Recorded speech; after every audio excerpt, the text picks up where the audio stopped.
Science seekers club में आप सभी का स्वागत है। पिछली वीडियोस में हमने discovery of subatomic particles के बारे में पढ़ा, जो कि पार्ट है हमारी सेकेंड यूनिट का स्ट्रक्चर ऑफ एटम। इससे नेक्स्ट टॉपिक जो हम पढ़ेंगे वो है मॉडल्स, एटॉमिक मॉडल्स। सब एटॉमिक पार्टिकल्स की डिस्कवरी के बाद साइंटिस्ट ने इसमें और रिसर्चेस की एंड एटॉमिक मॉडल प्रपोज्ड किए। आज की इस वीडियो में हम डिस्कस करेंगे दो मॉडल। एक है Thomson's model of atom and then इसकी limitations, and secondly Rutherford's atomic model and इसकी लिमिटेशंस। एटॉमिक मॉडल पढ़ने से पहले अगर आपने discovery of subatomic particles नहीं पढ़ी है, ये वीडियो के डिस्क्रिप्शन बॉक्स में मैंने इसका लिंक प्रोवाइड किया है, आप वहाँ से इसको देख सकते हैं। एंड अगर आप चैनल पे नए हैं तो प्लीज़ चैनल को सब्सक्राइब कर दीजिएगा, और अगर आपको वीडियो इन्फॉर्मेटिव लगती है तो please press that bell icon, ताकि मैं जब भी वीडियोस अपलोड करूं तो आपको नोटिफिकेशन आ जाए। और अब इसके साथ ही शुरू करते हैं हम हमारे एटॉमिक मॉडल्स। तो चलिए शुरू करते हैं एटॉमिक मॉडल्स। डाल्टन की एटॉमिक थ्योरी कहती थी कि जो एटम है वो इनडिविजिबल है, लेकिन उसके बाद डिस्चार्ज ट्यूब एक्सपेरिमेंट से हमारे इलेक्ट्रॉन एंड प्रोटॉन जो हैं वो डिस्कवर हो गए थे। तो अब साइंटिस्ट को एक्सप्लेन करना था कि ये जो एटम है ये स्टेबल कैसे है। नेक्स्ट उनको एटम का बिहेवियर, एटम फिज़िकल प्रॉपर्टीज़ में कैसे बिहेव करता है एंड केमिकल प्रॉपर्टीज़ में कैसे बिहेव करता है, इन दोनों का कंपैरिजन उनको करना था। इसके अलावा सब एटॉमिक पार्टिकल से पहले समझा जाता था कि जो भी कोई मैटर है वो एक तरह के पार्टिकल से मिलकर बना है, लेकिन अब जो है वो सब एटॉमिक पार्टिकल आ गए थे और उनको एक्सप्लेन करना था कि ये जो मॉलिक्यूल की फॉर्मेशन है, अलग अलग एटम्स मिलके एक मॉलिक्यूल कैसे फॉर्म करते हैं, डिफरेंट एटम्स जो हैं वो कैसे मॉलिक्यूल की फॉर्मेशन करते हैं। और लास्टली उनको इलेक्ट्रोमैग्नेटिक रेडिएशन जो एटम एब्जॉर्ब करते हैं एंड एमिट करते हैं, उनके नेचर के बारे में समझना था। तो डिफरेंट एटॉमिक मॉडल्स हमारे साइंटिस्ट ने प्रपोज किए, जिनमें से बहुत से मॉडल्स जो है एटॉमिक स्टेबिलिटी को एक्सप्लेन नहीं कर पाए, और बहुत सी चीज़ें जैसे इलेक्ट्रिकल न्यूट्रलिटी वगैरह उन्होंने एक्सप्लेन भी की। यहाँ हम जिन एटॉमिक मॉडल्स के बारे में पढ़ेंगे वो है थॉमसन्स एटॉमिक मॉडल, उसके बाद Rutherford's atomic model and then Bohr's atomic model. तो शुरुआत करते हैं थॉमसन्स एटॉमिक मॉडल से। थॉमसन्स एटॉमिक मॉडल, तो थॉमसन ने कहा कि ये जो एटम है वो स्फेरिकल इन शेप है, और इसमें जो पॉजिटिव चार्ज है वो यूनिफॉर्मली डिस्ट्रीब्यूटेड रहता है, और जो इलेक्ट्रॉन्स हैं वो इसमें एम्बेडेड रहते हैं। एम्बेडेड मीन्स धंसे हुए रहते हैं।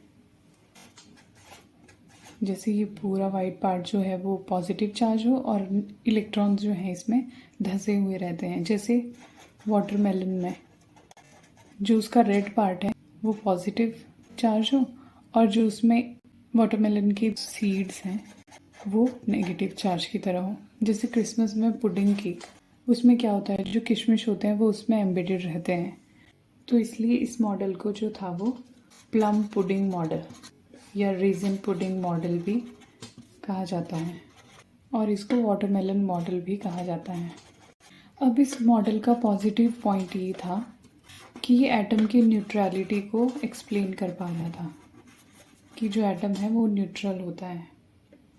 लेकिन इसका नेगेटिव पॉइंट था कि जिस तरह का अरेंजमेंट इसने बताया था इलेक्ट्रॉन्स एंड प्रोटॉन्स का, असल में एक एटम वो अरेंजमेंट फॉलो नहीं करता। मीन्स इलेक्ट्रॉन एंड प्रोटॉन का जो डिस्ट्रीब्यूशन है एक एटम में वो इस तरह से बिल्कुल भी नहीं होता। इसके कुछ टाइम बाद आया हमारा Rutherford's model of atom. Rutherford ने अपने एक्सपेरिमेंट में अल्फा पार्टिकल्स का यूज़ किया। So let me remind you what alpha particle is. हमारे पास कुछ एलिमेंट्स होते हैं जो अपनी खुद की रेडिएशन एमिट करते हैं। इन एलिमेंट्स को रेडियो एक्टिव एलिमेंट्स कहा जाता है और ये जो फिनोमिना है रेडिएशन एमिट करने का उसको बोलते हैं रेडियो एक्टिविटी।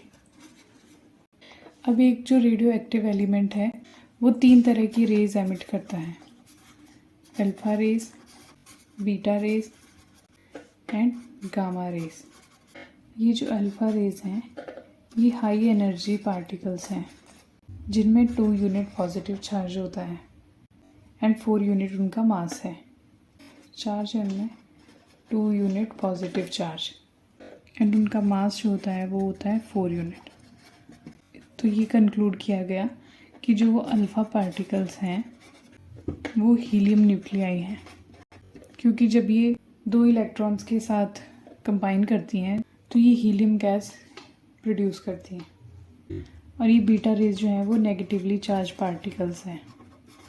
और ये जो गामा रेज हैं ये पार्टिकल्स नहीं होती, ये रेडिएशंस हैं, हाई एनर्जी रेडिएशंस, जैसे कि हमारी एक्सरे होती हैं। तो रदरफोर्ड ने अपने इस एक्सपेरिमेंट में इन अल्फा पार्टिकल्स का यूज़ किया था, means positively charge helium nuclei का। तो रदरफोर्ड एक्सपेरिमेंट का सेटअप कैसा था? रदरफोर्ड ने सबसे पहले एक रेडियो एक्टिव सोर्स लिया जो कि अल्फा पार्टिकल का सोर्स था, जिसमें से अल्फा पार्टिकल्स एमिट होते थे। इसके बाद इन्होंने थिन कोल्ड फॉइल ली जिसकी थिकनेस अराउंड 100 नैनोमीटर थी और एक फ्लोरेसेंट की स्क्रीन ली जिंक सल्फाइड की, और ये सर्कुलर स्क्रीन थी। तो जब भी ये अल्फा पार्टिकल्स इस स्क्रीन से टकराते थे तो वहाँ पे टाइनी फ्लैश ऑफ लाइट जो है वो प्रोड्यूस होती थी। तो क्या हुआ, यहाँ से अल्फा पार्टिकल्स निकलते थे और ये जहाँ भी फ्लोरेसेंट स्क्रीन पे टकराते थे तो वहाँ पे एक फ्लैश ऑफ लाइट प्रोड्यूस होती थी। तो इस एक्सपेरिमेंट की ऑब्जर्वेशंस क्या क्या थी? तो इसमें ऑब्ज़र्व किया गया कि बहुत सारे अल्फ़ा पार्टिकल्स जो थे वो बिना डिफ्लेक्शन के ये गोल्ड फॉइल को पेनिट्रेट कर गए। इनफैक्ट ज़्यादातर जो थे वो बिना डिफ्लेक्शन के स्ट्रेट लाइन में इस फॉइल से पास हो गए, और एक स्मॉल फ्रैक्शन ऑफ पार्टिकल्स जो थे वो बहुत छोटे एंगल से डिफ्लेक्ट हो गए। तो ये डिफ्लेक्टेड अल्फ़ा पार्टिकल्स थे और बहुत कम पार्टिकल्स, लगभग 20,000 में से कोई एक पार्टिकल था कि जो जिस डायरेक्शन में गया था उसी में वापस डिफ्लेक्ट हो गया। It means they are deflected approximately 180 degree. तो इन ऑब्जर्वेशन के बेसिस पे रदरफोर्ड ने कुछ कंक्लूज़न ड्रॉ किया, जो कि थे, पहला कंक्लूज़न कि जो एटम का मोस्ट ऑफ द स्पेस है वो एम्प्टी है, क्योंकि बहुत सारे अल्फ़ा पार्टिकल्स जो थे वो फॉइल में से पास हो गए थे। सेकंड जो कंक्लूज़न था कि जो पॉजिटिव चार्ज है वो एक एटम में एक छोटे से वॉल्यूम में ऑक्यूपाइड रहता है, क्योंकि बहुत कम अल्फ़ा पार्टिकल्स जो थे अपने पाथ से डिफ्लेक्ट हो गए थे, और क्योंकि अल्फ़ा पार्टिकल्स जो थे वो पॉजिटिव चार्ज न्यूक्लियाई थी तो वो पॉजिटिव चार्ज से ही डिफ्लेक्ट हो सकते थे। तो इसीलिए ये कंक्लूड किया गया कि एटम में बहुत स्मॉल वॉल्यूम में जो पॉजिटिव चार्ज है वो एक्यूमुलेट रहता है, बल्कि ज़्यादातर स्पेस जो एटम का है वो एम्प्टी रहता है। थर्ड कंक्लूज़न था कि जो न्यूक्लियस का वॉल्यूम है वो पूरे एटम के वॉल्यूम के मुकाबले बिल्कुल नेग्लिजिबल सा होता है। उन्होंने कंक्लूड किया कि जो एटम का रेडियस है वो 10⁻⁻10 मीटर होता है, जबकि जो न्यूक्लियस का रेडियस है वो होगा 10⁻⁻15 मीटर। ये ऐसा था कि अगर हमारे पास न्यूक्लियस एक क्रिकेट की बॉल जितना है तो एटम जो है उसकी रेडियस अबाउट 5 किलोमीटर होगी। तो एक एटम के मुकाबले ये न्यूक्लियस जो है वो इतना छोटा होता है। ये रदरफोर्ड के एक्सपेरिमेंट का कंक्लूज़न था। इस ऑब्जर्वेशन और कंक्लूज़न के बेसिस पे रदरफोर्ड ने अपना न्यूक्लियर मॉडल ऑफ एटम दिया, and according to this model the positive charge and most of the mass of the atom वो डेंसली कंसंट्रेट रहता था एक स्मॉल रीजन में, और ये जो स्मॉल पोर्शन था इसी को न्यूक्लियस कहा गया। सेकेंडली, जो न्यूक्लियस है वो सराउंडेड रहता था इलेक्ट्रॉन से, और ये जो इलेक्ट्रॉन्स थे न्यूक्लियस के अराउंड मूव करते थे with a very high speed, और ये जो करते थे ये सर्कुलर पाथ में मूव करते थे, और इन सर्कुलर पाथ को कहा गया ऑर्बिट्स। और ये बिल्कुल रिजेंबल करता था एक सोलर सिस्टम को। जैसे सोलर सिस्टम में सन सेंटर में होता है, न्यूक्लियस भी उसी तरह से एक एटम में सेंटर में होता है, और जिस तरह से प्लैनेट रिवॉल्व करते हैं अराउंड द सन, उसी तरह से जो इलेक्ट्रॉन्स थे वो सर्कुलर पाथ जिनको ऑर्बिट्स कहा गया उसमें मूव किया करते थे विद वेरी हाई स्पीड।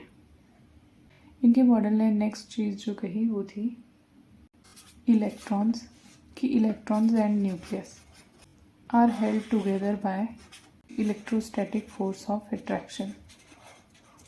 ये था हमारा रदरफोर्ड का न्यूक्लियर मॉडल ऑफ एटम। अब ये मॉडल वैसे तो बहुत बढ़िया था, लेकिन इसमें भी कुछ लिमिटेशंस रह गई थी। पहली लिमिटेशन जो थी वो ये थी कि ये जो मॉडल था ये could not explain the stability of the atom, क्योंकि इन्होंने बोला कि जो इलेक्ट्रॉन है वो सर्कुलर पाथ में मूव करेगा अराउंड द न्यूक्लियस, लेकिन अकॉर्डिंग टू मैक्सवेल अगर कोई भी चार्ज पार्टिकल को अगर एक्सेलरेट किया जाए तो वो रेडिएशन एमिट करता है। तो ये जो इलेक्ट्रॉन है ये भी हमारा चार्ज्ड पार्टिकल है, तो अगर ये इस तरह से ऑर्बिट में रिवॉल्व करेगा तो ये भी कुछ ना कुछ रेडिएशन एमिट करेगा, और फिर क्या होगा कि इसकी जो रेडियस है वो धीरे धीरे कम होती रहेगी, और कम होती रहेगी तो एक टाइम ऐसा आएगा कि ये हमारा न्यूक्लियस में मिल जाएगा, और अगर ये न्यूक्लियस में गिर गया तो ये एटम स्टेबल कैसे हो पाएगा। तो ये जो चीज़ थी, ये फिनोमिना जो था वो रदरफोर्ड का मॉडल एक्सप्लेन नहीं कर पाया। तो इस तरह से जो एटम की स्टेबिलिटी है ये मॉडल एक्सप्लेन नहीं कर पाया।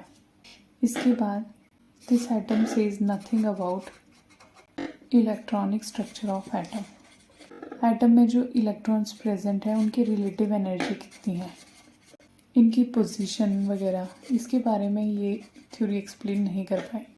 इसके अलावा ये जो मॉडल है ये डुअल नेचर ऑफ मैटर भी नहीं एक्सप्लेन कर पाया।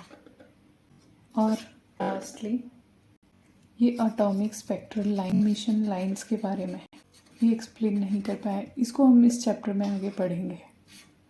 अब इस मॉडल को ओवरकम करने के लिए आया हमारा बोहर्स मॉडल। रदरफोर्ड का जो ये न्यूक्लियर मॉडल ऑफ एटम है इसको अल्फा पार्टिकल स्कैटरिंग मॉडल भी कहा गया है।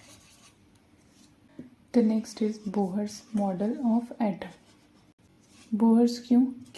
क्योंकि इसे दिया था नील्स बोहर ने। तो बोहर मॉडल पढ़ने से पहले हम ये देखेंगे कि ऐसी कौन सी डेवलपमेंट्स थी जिनकी वजह से बोहर मॉडल ऑफ एटम आया। तो ऐसी मेनली दो डेवलपमेंट्स थी। पहली डेवलपमेंट थी वो थी कैरेक्टर ऑफ इलेक्ट्रोमैग्नेटिक रेडिएशंस। इसका मतलब था कि ये जो रेडिएशंस हैं ये दो तरह की प्रॉपर्टीज शो करती हैं, particle like and the second is wave like. Second जो डेवलपमेंट थी वो थी रिगार्डिंग एटॉमिक स्पेक्ट्रा। मॉडल पढ़ने से पहले हम ये दोनों चीज़ें अच्छे से डिस्कस करेंगे। तो ये पढ़ेंगे हम नेक्स्ट वीडियो में। आज के लिए बस इतना ही। वीडियो को प्लीज़ लाइक कीजिएगा, जिसके लिए भी आपको लगता है ये वीडियो यूज़फुल है उसके साथ इसको शेयर कीजिएगा, and please subscribe to my channel. Much for watching.